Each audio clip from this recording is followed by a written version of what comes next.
অনেকে আমার কাছে বলেন যে হুজুর মাথার চুল পড়ে যাচ্ছে, সমাধান বুঝতেছি না। একটা ওজিফা দিয়ে দিচ্ছি, যাদের চুলের সমস্যা, চুল পড়ছে, ছোট্ট একটা ওজিফা দিচ্ছি হাদিস শরীফ থেকে। আমার নবী বলেন যে যদি কারো চুল পড়ে যায়, আল্লাহু ইয়া বারিহু 113 বার আর একবার দুরূদ শরীফ। সুবহানাল্লাহ। অনেকের আছে না চুল পড়ে যায়, সরিষার তেল, কি তেল? সরিষার তেল।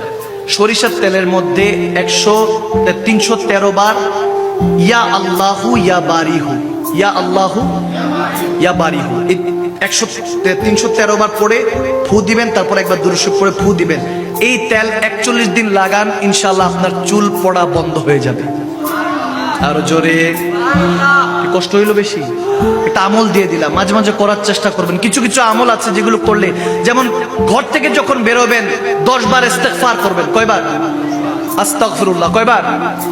আওয়াজ দেন। কয়বার? 10 বার। 10 বার ইস্তেগফার করবেন, হাতের কোষ নেবেন, 10 বার ইস্তেগফার করবেন। পড়ার পর হাদিসে শরীফে এসেছে একবার দুরূদ শরীফ পড়ে ফু দিয়ে পুরো শরীরের মধ্যে মেখে নেবেন। যত রকমের বালা মুসিবত আছে সবকিছু থেকে হেফাজত করবে কে?